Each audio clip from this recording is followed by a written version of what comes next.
It's 9 o'clock across the UK. Good morning, Mr. Clegg. How are you? I'm all right. How are you? It's an honour to talk to you this morning. Good. Well, should we stop there then? That's the most positive call we've had in 18 months. The most talked about radio show is here. Call Clegg. 0345 6060 973. Get straight through now. Leading Britain's conversation. This is Call Clegg with Nick Ferrari at breakfast. Only on LBC. Good morning. This is Nick Clegg with Call Clegg here on LBC. Do call now if you want to get involved. The number is 0345 6060 973. That's 0345 6060 973. You can email at nickclegg at lbc.co.uk, and of course you can always watch live on lbc.co.uk. So let's go straight to our first caller, Stephen in Croydon. Hello, Stephen. Hello, Nick. How are you doing? I'm right. How are you? I'm fine, thanks. The question is, how is the Northern Futures Conference going to help the North, or specifically the North East, gain more powers in devolution? How is that going to pave the way for devolution is my question. I think it's all part of devolution to away from Whitehall, away from London to other parts of the country. So I'm speaking to you not from the LBC studio in central London today, but in Leeds, because in Leeds today we're holding this big conference, the Northern Futures Conference, which is a culmination of several months of open consultation, online consultation, workshops across the north of England to gather together the best ideas from people in the north about what they want to see happen in the north, not relying constantly on handouts and ideas being generated by ministers and civil servants in Whitehall, but generated by people in the north, for the north. And it's very exciting. I mean, there's a whole bunch of ideas which we'll be discussing today, including getting more tourists to come to the north of England, getting more investors to pour money into the north of England. One of the things that we're talking about today is how we can, move more quickly to deal with some of the decrepit transport infrastructure in the north of England. As you may know, there are thousands of people today in the north of England boarding these so-called pacer trains. There's absolutely nothing pacey about them at all. They're basically cattle trucks on wheels, which would be unacceptable in many other parts of the world. They should be unacceptable in the north of England, and we should phase them out more quickly. And why I'm excited about this as the most senior member of the government from a northern constituency is that this comes on top of a whole bunch of things we've done to devolve more powers to the cities of not only the north of England but across the country. George Osborne was making an announcement on that for the Greater Manchester area just last week, and I hope to be making similar announcements for the Leeds City region and Sheffield City region soon. But what's exciting about this is I detect a real new consensus in the north of England about people working together across parties and across areas to help deal with this perennial north-south gap. Yeah, about the cross-party thing, it's I'm worried that we're going to gain, if we get devolution and we get an assembly or whatever form of devolution we're going to get with combined authorities, so on and so forth, I'm afraid that we will end up with a one-party system in the north, which will be Labour. Yeah, you're certainly right, and I say this, by the way, as the only non-Labour MP as far as the eye can see in South Yorkshire. There's always been a problem for a long time that kind of Labour are so complacent, but by the way, in a way that they became so complacent in Scotland about kind of ruling the north of England, unchallenged, that they become flabby and unimaginative and don't really take on challenges from others. And Nick Ferrari, I hear you laughing. You're not. Is flabby the thing that you think? No, I'm intrigued. I'm intrigued by the excitement that I'm hearing, because I was going to ask you. You're calling on everybody, and you want ideas to come forward. And how much money is there to put towards this, Mr. Clegg? Well, there's a lot of money already which has been put forward to it. So, for instance, how much money is there now to this particular initiative that you're involved in today? Well, George Osborne will be making announcements in early December, which will cross the T's and dot the I's on the money. I've got a figure of £10 million you have to spend. But £10 million. I know that's a vast sum of money, but if you honestly think you're going to get people to come to Burnley instead of Barley for 10 million quid, you have another thing. That's why I was mildly chuckling, Deputy Prime Minister. Good morning. Good morning. How nice to hear from you. Thank you. Can I just answer Stephen's point first? Indeed. And then I'll come on to your 10 million point. Stephen, that I passionately believe the long-term answer to this kind of problem of one-party rule in the north of England, in fact, the problem of one-party rule anywhere, is, guess what, is to have a proper democratic electoral system in local elections. I think we should have a proportional system, single transferable vote for local elections, because it means you don't get these rotten boroughs and these areas which are just completely dominated, almost invariably in the north of England by Labour, by one party. On your point, Nick, you're not being entirely fair or accurate in describing this. There are billions of pounds which are poured into the infrastructure of the north of England. I announced some time ago a £500 million package for Sheffield alone to improve the skills and training for young people in Sheffield. What you're referring to is a much, much smaller... But this is just a talking shop, isn't it? A £10 million talking shop. No.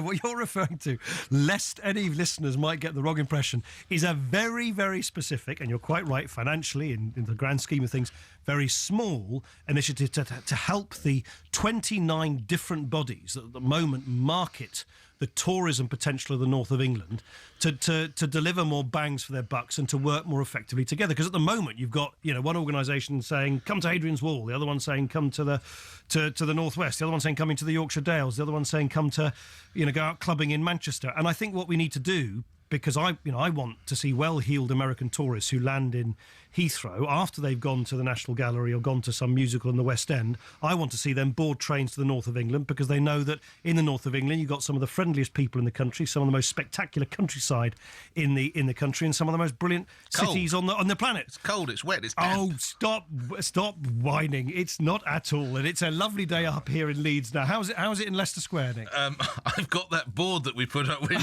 Right, you can't see. So as far as the studio's considered, you're here. It's wonderful. Warm. It's beautiful. Yeah. You know how it is. I am allowed to say, because just so I make this up, my mum was from the north, so I do have some credentials. We move on, Mr. Clegg. Where are we going next, sir? Peter in Sawbridgeworth. Hello? Hello, Peter. Hello, Nick, and hello, Nick. Hello, sir.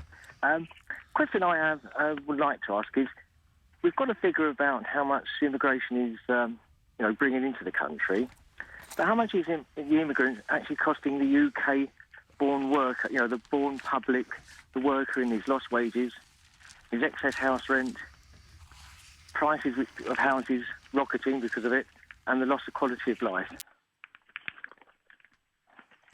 Well, Peter, I think that what you're referring to is this academic report that came out earlier this week, which showed that the net benefit is, when they do all these sums and all these calculations of people coming from elsewhere in Europe, is massively positive. But I mean, what I derive from that report, I haven't leafed through every page of it yet, but what I derive from it is we need a balanced approach to immigration. We need to make sure that we have an immigration system which is competent, which works, which is why I think we should be moving as fast as we can to re-establish proper border control so that we count people out. You can't re-establish. You've signed, over the last, 15, 20 years, you've signed bits of paper which will not allow you to do it. No, that's not true. So what happened is in previous... It is true, isn't it? Well, you can't. Here's like a nice example. We've got a factory, and the delivery drivers turn up, and they're saying, "Well, we haven't had pay rises for 15 years because we can't, because of the immigration's bringing down bringing down their wages." But you can't stop them coming over. You can't stop in the same way that there are 1.5 or more million Brits living and working elsewhere in Europe. You're right. You've got this ability for everybody to travel around Europe, which a lot of Brits benefit from. It is a two-way street. But let's talk about this country. How much is costing the general worker? Right. We were paying £8 an hour for our staff. I can now pay them £6.50 because if they don't want to do the job, we get someone else in who will do it for that less money. Well, that's why I think it's... Peter, where do you work? I didn't catch where you were working. Oh, we just got a factory just outside London. And what kind of factory is it? What?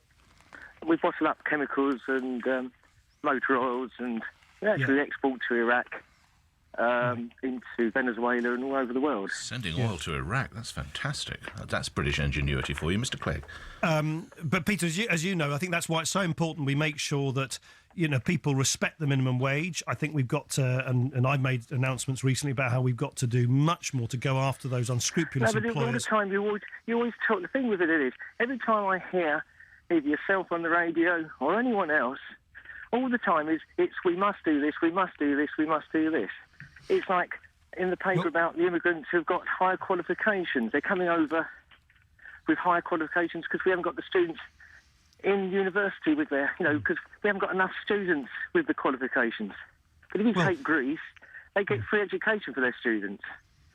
Well, Peter, sorry, can I try and give you as good an answer as I can, and then you can tell me whether you think it helps or not. I think as you've just alluded to, what we need to make sure is that our young people do have the skills to do the jobs that other people may otherwise do on their behalf. And I think we are making progress on that. It's not just talking about it. We've expanded apprenticeships in this country on a larger scale than has been the case since the last war. We will soon have delivered 2 million new apprenticeships will have started during this Parliament than was previously the case. We've got more youngsters from deprived backgrounds going to university than ever before. More youngsters from black minority ethnic backgrounds going to university than ever before. And crucially, and here's the point that absolutely comes to the nub of what you were saying, you're quite right that some years ago, particularly when Labour totally lost control of the immigration system, we had lots of people coming into this country from elsewhere in the European Union, taking new jobs which were being created. The latest figures show that the vast majority of new jobs being created in the British economy are taken by British citizens who've been living here for a long period of time. So I totally accept the pressures and the anxieties that you talk about. I don't accept your suggestion that we haven't been doing something about it. And I think making sure that people are paid properly with the minimum wage, making sure that we have proper border controls, making sure that our youngsters have proper skills, those are the main bits of the jigsaw that we need to get right. And we are on the way to dealing with all of those big issues. Do you recognise the figure Deputy Prime Minister published yesterday that EU immigration has boosted public finances by £20 billion in a report co-written by Professor Christian Dussman and Dr Tommaso Frattini from UCL London?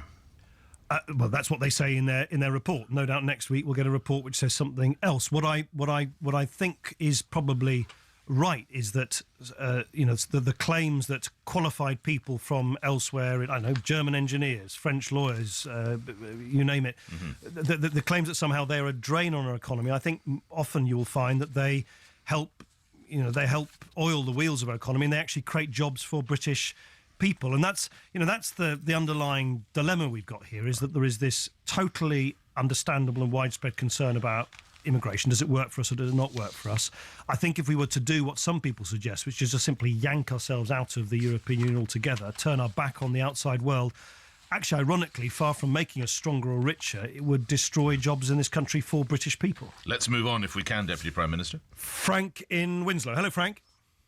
Yes, good morning to you, Mr Clegg. A straight answer, please, to a straight question. Reference the Chilcot inquiry.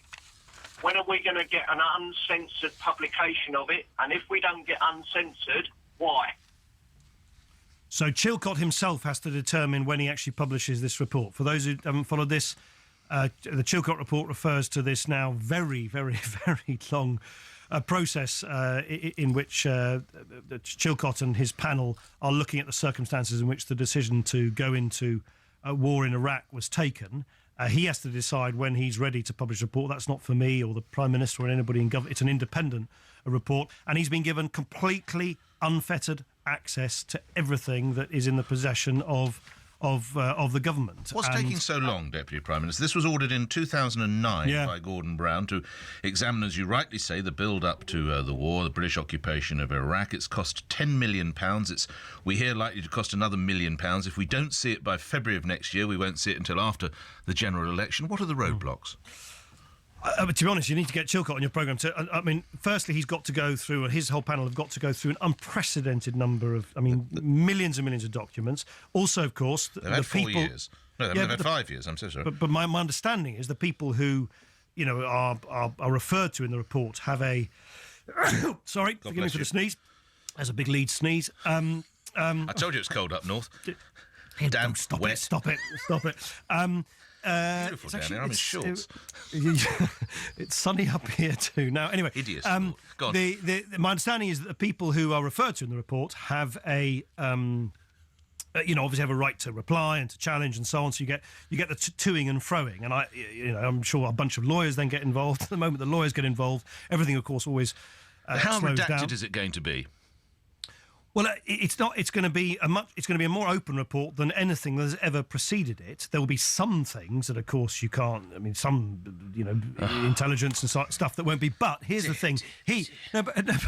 Before you tut. I mean, look, I am, by the way, the leader of the only party of the main parties that said we shouldn't have gone to war in Iraq in the first place. I've always been consistent in saying we should lift the lid on the decisions taken by the Blair government at the time. So I'm, the leading advocate of maximum transparency, and I'm absolutely assured, and I know this to be the case, that he has not had any constraints put on him about access to the documents so he can arrive at the judgment he does. Why is Tony Blair blocking it? I'm not sure if it is, actually, to be fair, I'm not sure if it is Tony Blair as such. As I said, I think they've got to go through a whole huge volume of documents, and then you've got this toing and froing about the cast of characters that are referred to in the report. Look, I'm as frustrated as him. I want to see this out now. I want to see this. Certainly want to see it out there so we can have a proper discussion. It'd be terrible if it goes after the next general election.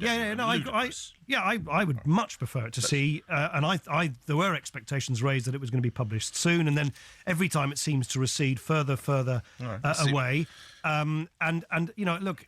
I think this was the worst, most fateful foreign policy decision this country has taken certainly since Suez. It was something that my party staunchly opposed, even though Labour and the Conservatives rushed to vote for war. So, Mr. Clegg, let's listen to Frank. Go ahead, Frank. Sorry, I don't want to interrupt you here, but I don't need to listen to people trying to exonerate themselves, right? At the end of the day, for the word delayed, read doctored.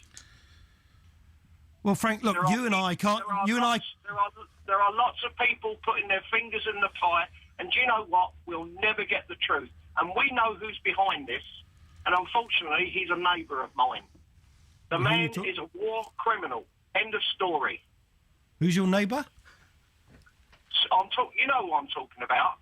Well, can you put a name to Tony Blair? I assume Tony Blair, yes. Right. Okay. He's your neighbour. Right, okay. Well, unfortunately for me, he's a near neighbour of mine, yeah. And at the end of the day, the man is the most reviled human being in this country.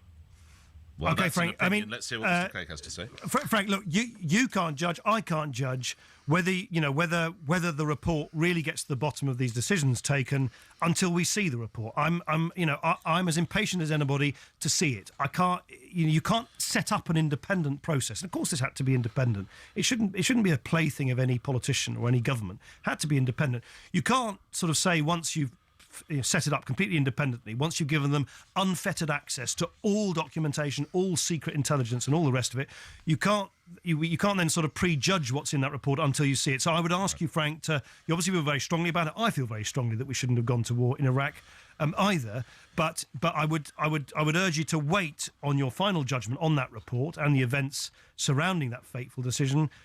Wait until you actually see the report. Let me put a question into the mix, if I may, Mr. Clegg. Thank you. Sadly, this week, your Lib Dem colleague, Norman Baker, stood down from his post in the Home Office, and in a letter to him, you praised the work he'd done in government. What did he achieve? Oh, I think he did a lot. He did a lot on, improving the way in which police forces up and down the country fight crime. He did a lot to highlight the issue of female genital mutilation. He pushed forward an evidence-based approach to dealing with drug addiction and the crime related to that. I think he was a really good Home Office minister. He obviously, from his point of view, came to the end of the line, wanted to leave government. But he said that working with Theresa May, his Conservative colleague, was like walking through mud. Simon Hughes is on the front page of a newspaper this morning talking about working with Chris Grayling. He has failing knee-jerk Conservative policies. What's it like working with David Cameron? David Cameron and I are different politicians from different values and different kind of outlooks on life, but of course we work together. And of course we have to, for the sake of the country, to keep... So it's not like walking through mud? No. Look, everybody How would can you choose. describe it? It's a perfectly professional partnership. Pleasant stroll in the rose garden. I'm not going to be lured into coming up with any more fragrant phrases. But look, I'm a bit sort of nonplussed when people seem surprised every time they're reminded that the coalition is what it says on the tin. It is a government composed of two different parties where, of course, you're going to get clashes and pinch points and debates where people disagree. It would be really, really odd if we didn't disagree. The only thing I would say is, and you can see this on the prisons debate, you can see it on the drugs debate, you can see it on the environmental debate, you can see it on the whole issue of fairness, is that when we started this coalition, the Conservatives said to us, look, we, the Conservatives, we believe in compassionate conservatism, we believe in drugs reform, we believe in rehabilitation in prison, we believe in, we're not going to bang on about Europe, we believe in defending civil liberties. Fast forward 4.5 years later, and you've got a Conservative Party that's banging on about Europe and little else. Doesn't talk ever about. Well, we all make mistakes in politics, don't we? Doesn't talk about university. Doesn't talk about the environment. Doesn't talk about the environment at all. Seem to have turned their back on compassion. Have been pushing the Snoopers Charter, which I think would be bad for our civil liberties. Haven't pushed through the early promises to really bear down on reoffending in our criminal justice system. So look, it's no wonder that us Liberal Democrats, anchored as we are on the centre ground, are saying, hang on a minute. You, the Conservatives, said that you were going to be this was going to be a centre ground government. You're constantly lurching to the right, and of course they're lurching to the right because they're desperately worried about what's happening to you. We all do things we regret, Mr. Clegg. Don't we just? I could talk to you about a T-shirt you wore. How do you feel about that T-shirt? This is what feminist looks like. I think it was a really colourful and fun way of illustrating a serious point, which is that we've got a long way still to go. Made by slave labour. Well, there's an argument going on between the Fawcett Society and the Mail on Sunday about whether it really was, and it's for them to basically, slug that one out. But I would not have been asked to wear that T-shirt, so I wouldn't have worn that T-shirt if clearly the Fawcett Society had known that or felt. But if it's proven to be there being paid, it cost 62p, or then paid 62p an hour, whatever it was. How would you feel then? As I say, the Fawcett Society say that's categorically not true. So let them defend that as they are. But I will defend my choice when asked by a campaign organisation like that to throw my weight behind a really important issue, which is to make sure that men and women feel that they are treated equally and have got equal opportunities in British society. I'd happily. Where's do the that T-shirt again. now? But I'm not sure if I kept it or I gave it back. Does Mrs. Clegg wear check. it? Does Mrs. Clegg wear it? Not that I've seen. No. But we move on to other calls. We do. Where are we going now? John in Plumstead. Yeah. Good morning, Nick Ferrari. Good morning, Nick. Hello, sir. Nick Clegg. And thanks to LBC for giving me the chance to talk to the Deputy Prime Minister. Nick, I just wondered, with the way we've been promised about politics being cleaned up and everything over the last couple of years, I know there's no criminality involved, but it's very dodgy. Do you think that the Mayor of Tower Hamlets should be removed from his job? Well, as you know, Eric Pickles published this report, this audit of what was going on in Tower Hamlets, which was a pretty unflattering picture, to put it mildly, and showed clearly that the people of Tower Hamlets are being failed by those who are supposed to act on their behalf, and that now that there are a number of, I think they're called commissioners, aren't they, who are being... Three commissioners Three commissioners are being drafted in. It showed dubious accounting practices, Yeah. that bids from favoured parties were preferred, that application processes were ignored if the bids came in again from favoured parties. It's a long list of clear breaches exposed by PricewaterhouseCoopers. Mr. Clegg? That's right, and I think Eric Pickles has now said these three commissioners are going to go in there and basically run Tower Hamlets So better. should he go, is the question from John. Should Mayor Rahman either be put up for re-election or be fired, I suppose? Well, my own view is that we're actually debating this in the House of Commons at the moment, is what do you do when politicians are elected by you, John, by the public, when they're shown to commit serious wrongdoing? Do you have to wait until the next election, or can you, in a sense, pull the trigger to make sure that they stand down and you have someone re-elected in their place? And I think if that's going to apply to MPs, it should apply to other elected officials as well. The only other thing I would add, John, is this, and this might sound like a sort of techie thing, but we referred to it earlier in the response to an earlier question. If you have a system of electing people at any level, but most especially perhaps in borough politics, where you just get these massive majorities which allow one party to completely dominate proceedings, even though lots and lots of people haven't voted for them, I think you're asking for trouble, because you're basically giving people massive amount of power and without having a proper legitimate mandate. But John's question, Mr. Clegg, is should he be removed from post? I think if someone's been shown to commit serious wrongdoing, of course the public should have the right to basically unseat them. Yes, right. John, happy with that? Should you? No, should like the officials, like David Cameron or somebody like that, who's higher up in office, should they be allowed to remove him? Because we can't actually do it at the moment, remove him. And it's been shown that there is some serious things going on now, even if it's not criminality. It's not what the public want. And should people like yourself and David Cameron be able to remove him? Well, I think the people who are best placed to remove someone who's committed a serious wrongdoing is the public. It's much better to have you, basically, with the whip hand rather than me or David Cameron. So I'll give you another good example, which is kind of relevant to me because it happened in my neck of the woods in South Yorkshire. Do you remember that Labour Police and Crime Commissioner? What's his name? Sean Wright, was it? Who? Oh yeah. The Rotherham man. And in the wake of this terrible child abuse scandal, he had some serious kind of questions to answer, and he just refused to go. It was extraordinary. Week after week after week, his own party said they didn't believe him anymore, the Labour Party, and still he stayed there. And I think that's the kind of thing we need to change. Whether it's MPs who commit serious wrongdoing, whether it's mayors, whether it's police and crime commissioners. Now, at the moment, we are actually debating this in Parliament, and I know that MPs in Parliament are looking at whether they can extend the same principle of it's called a power of recall, John, so that if an MP commits serious wrongdoing, that their constituents can get rid of them. We're looking at seeing whether that can be extended to other holders of office or not. I think it's a bit tricky how to sort of legally do that, but the principle has to be the right one. I wonder, Deputy, thank you, John, have you yet had the opportunity to see Blood-Swept Lands and Seas of Red? No. That is the display of poppies. Sorry, that's the full name. Sorry, full title. I haven't, unfortunately. Mayor Boris Johnson is saying that they should stay, possibly for another 2-3 weeks, if not longer. He hails it as being actually a global attraction. More than 4 million people have gone through, and he says we need to make more time. What do you think? I haven't seen it. I've seen, obviously, the photos and spoken to people who've been to see it, and it's really struck a chord. It's extraordinary and very moving to see. I mean, so much so. Did you see? Was it last weekend? The local underground, the underground Tower station, Hill station, closed because so many people were going to see it. Yeah, and I think it's in a sense speaking to something very, very profound in people, that people want to be connected to our history. They want to trace their own family's history to this, huge act of national self-sacrifice at the time of the First World War, and these ceramic poppies have really symbolised that. Now, I would love to see it carry on further. My understanding, however, is that each individual poppy is being sold and the proceeds of those sales, and I think there are thousands of volunteers who are at the moment at least scheduled to come on the 12th to package up each individual poppy and so that they can be given to the people who bought them, and that money is being given to a number of charities who help service personnel who've suffered injuries and so on in conflict.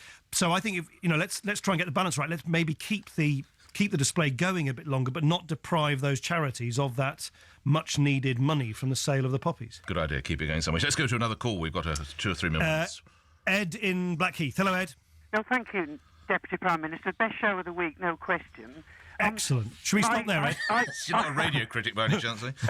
I know. I went to university in Sheffield, so I know a little bit. I'm speaking from London, but I do know South Yorkshire. Yeah. But the biggest crime in the whole of my life has been the child abuse in South Yorkshire and in Rotherham and other places. I just cannot believe that and it's odd that there's a cluster of extremely prominent politicians in their area, the Shadow Home Secretary, the Deputy Prime Minister, the Leader of the Opposition. I just feel that before the next election, some sort of inquiry should be held just to find out what you, as South Yorkshire politicians, knew, because it beggars belief that something didn't come across your desk, and if there was a cover-up, you've got to clear yourselves, and that includes, as I say, the Shadow Home Secretary and all the others. And I just think the public would be very reassured if such an inquiry could take place before the next election. Well, I mean, the first thing I'd say, Ed, is that you are clearly, and I am, and I should think everyone who's listening to this is deeply, deeply shocked that with each revelation, and by the way, you talk about South Yorkshire, unfortunately it's not just South Yorkshire, is it? There have been revelations in Oxford, in other parts of the country as well. There have been serious allegations about abuse in London, and LBC's actually done a very, a real public service by actually revealing the sheer scale of the number of investigations now which are going on into abuse, for instance, in care homes. And I'm reeling with shock as much as anybody else is, that with each passing week, as the sort of lid is lifted on the scale of this problem, it just seems to get worse and worse and worse. It exceeds even your worst fears. And it just, I say this obviously as a father as well as a politician, the idea that little children who are in, particularly those who are in care, it's a society has a duty to protect the most vulnerable children when it's the state that is caring for them, that they are then put in harm's way. It really, it should, I think it should shake the whole, society to its core. Now, as you say, we need to have a proper independent inquiry to really get to the bottom of what happened, what the scale of the abuses were. By the way, abuses, not just historical ones, 20, 30 years ago, but ones that, appear to still have been going on very recently, even in the present day.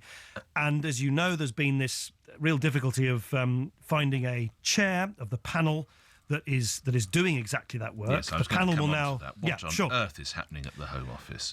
Well, to lose one is unfortunate. To lose two, whatever that expression is from Oscar Wilde. Yeah, you assured me that Fiona Woolf was the right woman for the job. Well, I assured you that I, the knowledge, the information I got from the Home Secretary and the Home Office was that they'd, having seen... well, what do they do? Look on Wikipedia? Is that what it is? Well, of course they should be doing the right checks. And now I'm assuming very, very, very diligent and thorough checks. Oh, very, very, very, as opposed to just very, very last time. Well, anyway, look, the facts are as they have unfolded. Shambolic, isn't it, by Theresa May? Shambolic is the word we should use. They are as they have unfolded. And Fiona Woolf has decided not to, because she's lost confidence of the victims' groups. And clearly, you cannot have a panel like that, Ed, proceeding unless the victims' groups feel that they have confidence in the process. Who's going to be next? Louis the Walsh? Powers of the panel. Well, we need someone, and I think Theresa May has given very clear assurances that this will be the case now, where there is early and full consultation with the victims' groups, so that we don't get again this standoff between them, and they are speaking for the thousands of victims. How embarrassing is this? Look, of course it's not good. Of course it's not good. No, that wasn't quite the word. How embarrassing is this? It's not great because I want. How embarrassing is this? Nick, can I choose my own words? You choose. That's the word we want. It's not good because, and I'll tell you why it's not good, because kind of political argy-bargy aside, the people who quite rightly are feeling that they weren't listened to are the victims groups, and we owe it to them, and we owe it to the thousands, or apparently thousands of children who've been let down by social services, by the police, by the state, by people who should be caring and protecting for them.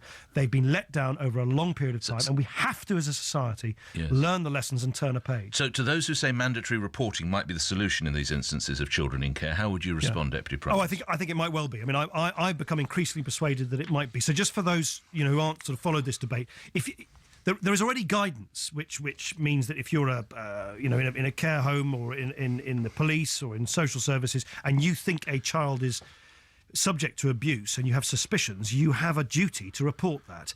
The question is, should we go further and make it a kind of law on everybody, so that everybody, even those who are not working with children but just think that they've come across a child who might be vulnerable to abuse, should you be legally obliged to report and have legal sanctions applied to you if you don't? I think there's a very strong case to look at this. So we've now recently said as a government that we're holding a consultation to look at the pros and cons. And why I say pros and cons, because there are some people who work in child protection who say that there may be some unintended consequences where actually, far from lifting a lid on the abuse, you get some of the problems swept under the carpet. And we wouldn't want those unintended consequences to happen. So that's why we're looking at it now and holding an open consultation on that issue. We have to let you go. I have one final question. Yesterday, Miriam Gonzalez Durantes, someone who I think you know well. What a pronunciation. Not bad, was it? I've been practicing that all morning. Quietly to myself. Very impressive. Appeared on the TV. Say it again. Miriam Clegg, Miriam Gonzalez Durantes. It the second time. Appeared on television to talk about life as a politician's wife. She was asked how she manages, because a very successful lawyer in her own right. How do you juggle all of your commitments? She replied, quotes, "I do it with help at home and help from my mother and Nick's mum." What do you do all day? Why aren't you contributing? You're right. I was airbrushed out of the answer.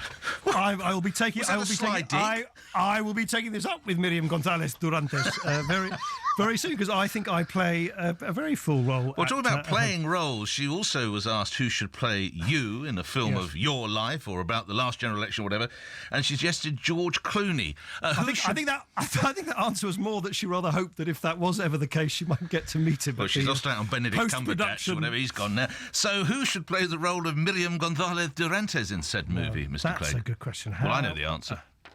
Well, obviously, other than Miriam herself. Penelope Cruz. Penelope Cruz. Very good, yes. Except Miriam is more fragrant and attractive. That is the truth. That is... I'll pass that on. We'll end there. Nick Clegg, we're called Clegg. Where are you next week? The end of Blackpool Pier, or are you coming back to No, I'll be in the studio with you. Looking forward to it. That's next week on LBC. Deputy Prime Minister Nick Clegg, thank you. Appearing on LBC when news is next. The Deputy Prime Minister has told LBC the number of suspected child sexual abuse cases in Britain shocks him to the core. It follows an investigation by LBC which found almost 7,500 cases are currently being investigated.